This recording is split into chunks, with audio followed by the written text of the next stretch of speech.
إلى الطيب من القول وهدوا إلى صراط الحميد.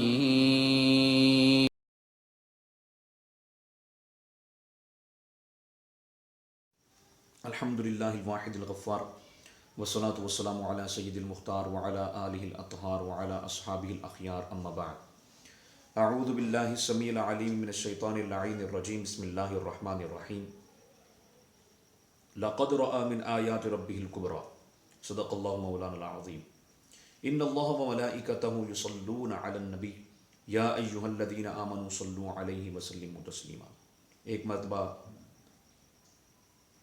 محبت کے ساتھ درود پاک پڑھ لیجئے. الصلاۃ والسلام علیک یا سیدی یا رسول اللہ وعلی آلک واصحابک یا سیدی یا حبیب اللہ. اللہم صلی علی سیدنا و مولانا محمد وعلی آل سیدنا و مولانا محمد کما صلیت علی ابراہیم وعلی آل ابراہیم انک حمید مجید. اللہم بارک علی محمد وعلی آل محمد کما بارکت علی ابراہیم وعلی آل ابراہیم انک حمید مجید. سب سے پہلے میرے تمام دیکھنے والے بھائی، دوست، احباب، بزرگ سب کی خدمت میں میرا السلام علیکم ورحمۃ اللہ وبرکاتہ. احترام کے ساتھ سلام. کچھ دن قبل میں نے سفر اسرا اور معراج مصطفیٰ صلی اللہ علیہ وآلہ وسلم نظریہ اضافیت کی روشنی کے موضوع پر گفتگو کی تھی، اور جس کی جو کہ ویڈیو کی صورت میں میرے یوٹیوب آفیشیل پیج صراط حمید پر موجود ہے. اور میں آپ سے یہ التجا کروں گا کہ آپ ضرور میرے چینل کا وزٹ کیجئے، چینل کو سبسکرائب کیجئے اور اس ویڈیو کو اول تا آخر سنیے تاکہ آپ کو آپ کے علم میں مزید اضافہ ہو سکے. مجھے کوئی شوق نہیں ہے ویڈیوز بنانے کا، یا شہرت کے لیے یا ارد گرد کی جو ہے وہ پذیرائی کے لیے نہیں، قطعاً نہیں. میرا صرف اور صرف ویڈیوز بنانے کا مقصد اور چینل بنانے کا مقصد یہ ہے کہ آج کے اس پرفتن دور میں کچھ ایسے لوگ اور ایسا طبقہ جن کو علم کے ساتھ اور دینیات کی تعلیمات کے ساتھ اور ان کے پاس کوئی سند، کوئی ڈگری یا کوئی بھی معلومات نہیں ہوتی، ان کو سیدھا قرآن نہیں پڑھنا آتا ہوتا، قرآن کی حدیث کی صحیح عبارت نہیں پڑھنی آتی ہوتی، اور وہ حدین کی جو ہے وہ جرا کر رہے ہوتے ہیں، دین اسلام کے تعلیمات پر اور دین اسلام کے مسائل پر جو ہے وہ جرا کر رہے ہوتے ہیں. بس اسی حوالے سے میں یہ چاہتا ہوں کہ کچھ قرآن حدیث کی روشنی میں ایسی باتیں جو آپ تک پہنچیں اور وہ بالکل صحیح مستند ہوں اور کوئی گھڑی ہوئی روایات نہ ہوں، تاکہ صرف اور صرف قرآن اور حدیث آپ کے سامنے میں پیش کر سکوں. اس لیے میرا مقصد ہے کہ آپ کو صحیح تعلیم جو اسلام کی ہے وہ آپ کو مل سکے، اور آپ یہ جو دکانداری چمکانے والے فراڈیے ہیں ان سے اپنے ایمان اور اپنی عزت عصمت کو محفوظ کر سکیں.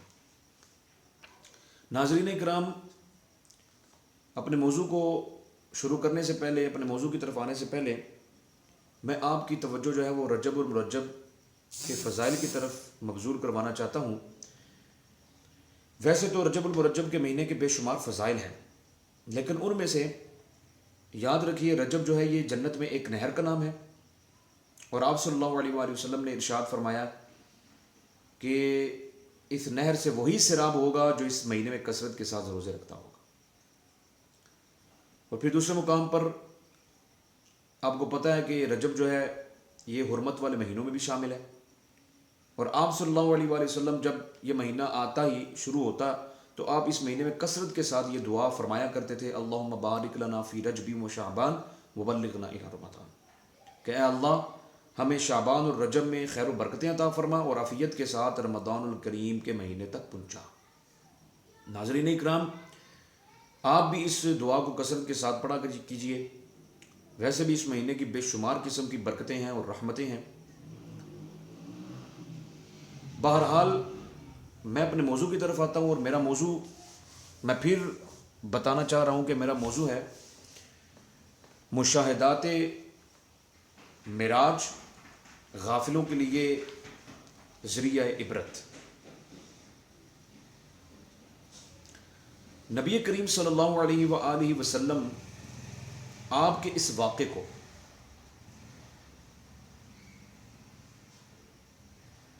جو کہ بے شمار معجزات، رفتوں اور عظمتوں پر مشتمل ہے، جس کو مختلف روایات کے ساتھ نقل کیا گیا ہے، لیکن موجودہ دور میں ہی مفسر قرآن حضرت علامہ مولانا مفتی غلام رسول سعیدی رحمۃ اللہ تعالی علیہ نے اس واقعے کو ترتیب کے ساتھ منطقی اور واقعاتی ربط دیتے ہوئے بالترتیب ذکر فرمایا ہے، جو کہ ابھی موجود ہے، آپ مطالعہ کر سکتے ہیں۔ صحیح مسلم شریف کی جو آپ نے شرح لکھی ہے اس میں صفحہ نمبر جلد نمبر 1 صفحہ نمبر 716 سے لے کے 732 تک آپ نے تفصیلاً جو ہے وہ ترتیب کے ساتھ اس واقعے کو ذکر کیا ہے، آپ پڑھ سکتے ہیں۔ یاد رکھیے، معراج النبی صلی اللہ علیہ وآلہ وسلم کے موقع پر ہمارے ہاں بالعموم واعظین، خطبہ اپنے استعداد اور فن خطابت کے مطابق لوگوں کے دلوں میں آپ صلی اللہ علیہ وآلہ وسلم کی عظمتوں کو، شان و شوکت کو ذکر کر کے مسلمانوں کے دلوں میں مصطفیٰ صلی اللہ علیہ وآلہ وسلم کی محبت کی جوت جگائی جاتی ہے، اور آپ صلی اللہ علیہ وآلہ وسلم کی عشق کی شمع فروزاں کی جاتی ہے۔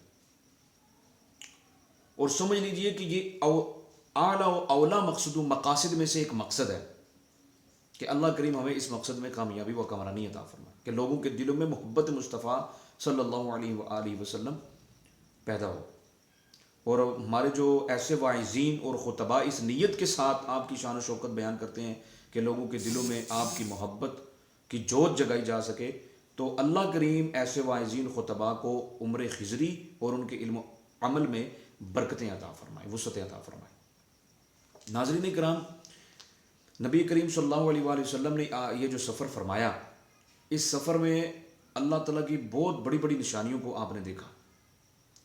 ان نشانیوں میں سے بڑی نشانی ایک دوزخ بھی ہے۔ میری یہ ویڈیو بنانے کا مقصد صرف اور صرف یہ ہے کہ آپ صلی اللہ علیہ وآلہ وسلم نے یہ جو سفر معراج کیا ہے، اس کی حکمتوں میں سے ایک حکمت یہ بھی ہے کہ اس موجودہ پرفتن دور میں جو کچھ ہو رہا ہے، ان کی سزائیں کیا کیا ہیں، ان جو آج لوگ کر رہے ہیں دین اسلام سے ہٹ کر، اور غیر شرعی کاموں کو جن لوگوں نے اپنایا ہوا ہے، پکڑا ہوا ہے، صرف دنیا کی مال و دولت کی ہوس میں آ کر، لالچ میں آ کر، اور اپنے رب اور اپنے محبوب نبی مصطفیٰ صلی اللہ علیہ وآلہ وسلم کی تعلیمات کو چھوڑ کر جو کر رہے ہیں، ان کی سزائیں کیا کیا ہیں، یہ آپ صلی اللہ علیہ وآلہ وسلم نے معراج کی رات سفر کرتے ہوئے دیکھا۔ بس میں اپنی روش سے ہٹ کر اس موضوع کو اس لیے میں نے چنا تاکہ آپ کی توجہ میں اس طرف لا سکوں، تاکہ آپ کو معلوم ہو سکے کہ موجودہ دور میں جو کچھ بھی فتنہ برپا ہو رہا ہے اور فتنہ پرستی کی جا رہی ہے اور فرقہ وریت اور جاہلیت اس قدر ہے کہ لوگوں کو دین اسلام کا تو سمجھ لیں پتہ ہی نہیں ہے۔ تو نبی کریم صلی اللہ علیہ وآلہ وسلم نے جب دوزخ کی سیر آپ کو کروائی گئی، تو دوزخ کی سیر جب آپ کو کروائی گئی تو آپ کا گزر ایک ایسی قوم پر ہوا جو آگ کی کینچیوں کے ساتھ اپنے ہونٹوں کو کاٹ رہے ہیں۔ انا للہ و انا الیہ راجعون۔ آپ صلی اللہ علیہ وآلہ وسلم نے پوچھا، اے جبرائیل یہ کون لوگ ہیں؟ تو حضرت جبرائیل امین عرض کرتے ہیں، یا رسول اللہ صلی اللہ علیہ وآلہ وسلم، یہ آپ کی امت کے وہ خطیب ہیں جو کہتے کچھ اور تھے اور کرتے کچھ اور تھے۔ جیسے کہ سورہ صف میں بھی اللہ کریم ارشاد فرماتے ہیں، یا ایھا الذین آمنوا لم تقولون ما لا تفعلون، اے ایمان والو تم وہ بات کیوں کہتے ہو جو تم خود نہیں کرتے۔ یعنی حضرت جبرائیل امین عرض کرتے ہیں، یا رسول اللہ صلی اللہ علیہ وآلہ وسلم، یہ آپ کی امت کے وہ خطباء ہیں، وہ خطیب ہیں، وہ علماء ہیں جو کہتے کچھ اور تھے اور کرتے کچھ اور تھے۔ یعنی ان کے اپنے علم پر عمل نہیں تھا. اور بعض روایت میں یہ بھی ملتا ہے کہ وہ لوہے کی کینچیوں کے ساتھ اپنے ہونٹوں کو کاٹ رہے ہوں. تو جب پوچھا گیا کہ یہ کون لوگ ہیں, عرض کیا گیا کہ یا رسول اللہ صلی اللہ علیہ وآلہ وسلم, آپ کی امت کے وہ فتنہ پرور خطیب ہیں جو امت کے اندر فساد اور فتنہ برپا کرتے, لوگوں کو لڑاتے, جھگڑا کرواتے. کیا آج کل کے یہ خطیب اس چیز سے عبرت نہیں حاصل کرتے؟ کیا قرآن کی تعلیمات نہیں دے سکتے؟ یہ کیا حدیث کی تعلیمات نہیں دے سکتے؟ کیا محبت اہل بیت کا درس نہیں دے سکتے؟ محبت صحابہ کا درس دیں. لیکن ایسی ایسی چیزیں, حرکتیں کرنا کہ جس سے ایک دوسرے کو لڑایا جائے, تو یہ قطعاً ممنوع ہے, جائز نہیں ہے. اور اس کی سزا اور انجام کیا ہے یہ آپ پڑھ سکتے, جو حضرت سیدنا انس بن مالک رضی اللہ تعالیٰ نے روایت کیا ہے, جس کو نقل کیا ہے حضرت امام احمد بن حنبل نے اپنے مسند کے اندر, اور اس طرح امام بہقی نے بھی اس روایت کو ذکر کیا ہے کہ فتنہ پرور خطیبوں کا بروز قیامت جہنم کے اندر کیا انجام ہوگا. نبی کریم صلی اللہ علیہ وآلہ وسلم تھوڑا سا آگے جاتے ہیں تو پھر آپ کا گزر ایک ایسی قوم پر سے ہوتا ہے کہ جو پتھروں کے ساتھ اپنے سروں کو کچل رہے ہیں. عرض کیا, فرمایا گیا کہ یہ جبرائیل کون ہے؟ تو عرض کیا گیا یا رسول اللہ صلی اللہ علیہ وآلہ وسلم, یہ آپ کی امت کے وہ لوگ ہیں جو نماز نہیں پڑھتے تھے, نماز کو اپنے اوپر بھاری سمجھتے تھے, اور گراں سمجھتے ہوئے وہ نماز کی چھوڑ دیتے تھے سستی اور غفلت کی وجہ سے. سورہ المدثر میں ایسے تو نہیں ارشاد ہوتا قالوا لم نک من المصلین فی جنت یتساءلون عن المجرمین ما سلککم فی سقر. کیا جواب کہیں گے؟ قالوا لم نک من المصلین. وہ آگے سے کہیں گے کہ ہم نماز نہیں پڑھتے تھے. انا للہ و انا الیہ راجعون. ناظرین اکرام, پھر نبی کریم صلی اللہ علیہ وآلہ وسلم تھوڑا سا آگے جاتے ہیں تو آپ دیکھتے ہیں کہ ایک ایسا بیل جو پتھر سے نکلتا ہے, پھر وہ دوبارہ پتھر میں داخل ہونے کی کوشش کرتا ہے, چاہتا ہے کہ میں دوبارہ پتھر میں داخل ہو جاؤں, لیکن وہ نہیں ہو پاتا. جب پوچھا گیا کہ یہ کیا معاملہ ہے تو عرض کیا گیا یا رسول اللہ صلی اللہ علیہ وآلہ وسلم, یہ مثال ہے ان لوگوں کی جو اپنی زبان سے بے ساختہ ایسے الفاظ کہہ دیتے کہ جن کو دوبارہ یاد دہانی کروانے پر ان کو ندامت ہوتی, شرمندگی محسوس ہوتی کہ کاش یہ میں اپنے زبان سے الفاظ نہ کہتا. جیسے کہ صحیح بخاری میں بھی ایک روایت بھی ہے کہ رسول اللہ صلی اللہ علیہ وآلہ وسلم نے فرمایا جب تم بولو تو کوئی اچھی بات کہو, اگر تمہیں کوئی اچھی بات نہ آتی ہو بولنے کو تو پھر صمت, خاموش رہو. جیسے کہ مشکات المصابیح کی بھی ایک حدیث ہے کہ من صمت نجا, جو خاموش رہا وہ نجات پا گیا. ایسے تو نہیں پنجابی میں کیا جاندہ کہ ایک چپ تے سو سکھ. ناظرین اکرام, پھر نبی کریم صلی اللہ علیہ وآلہ وسلم آگے چلتے ہیں تو آپ کا گزر جو ہے وہ ایسی قوم پر ہوتا ہے جو آگ کی کینچیوں کے ساتھ اپنے جسم کاٹ رہے ہیں. جب پوچھا گیا یہ کون لوگ ہیں تو عرض کیا گیا یا رسول اللہ صلی اللہ علیہ وآلہ وسلم, یہ آپ کی امت کے وہ لوگ ہیں, وہ مرد و خواتین ہیں جو مرد خواتین کی مشابہت کرتے تھے اور جو عورتیں مردوں کی مشابہت کرتی تھیں. وہ آگ کی کینچیوں کے ساتھ اپنا جسم کاٹ رہے ہیں. اور آخر میں پھر میں یہ بات عرض کرتا چلا جاؤں کہ نبی کریم صلی اللہ علیہ وآلہ وسلم عید الاضحیٰ کے موقع پر جب عیدگاہ کی طرف جا رہے تھے تو آپ کو راستے میں جب خواتین کا گروہ ملا, آپ نے دیکھا تو آپ نے فرمایا یا معاشر النساء, اے عورتوں کے گروہ, کثرت کے ساتھ صدقہ دیا کرو کیونکہ میں نے تمہاری کثرت دیکھی ہے جہنم میں. انا للہ و انا الیہ راجعون. استغفر اللہ رب من کل ذنب واتوب الیہ. نبی کریم صلی اللہ علیہ وآلہ وسلم کا فرمان نشان کیا ہے کہ مجھے دنیا کی 3 چیزیں پسند آئیں. ایک, اچھی عورتیں جو اپنے مردوں کی خدمت کرتی ہیں, سبحان اللہ, اور خوشبو اور نماز,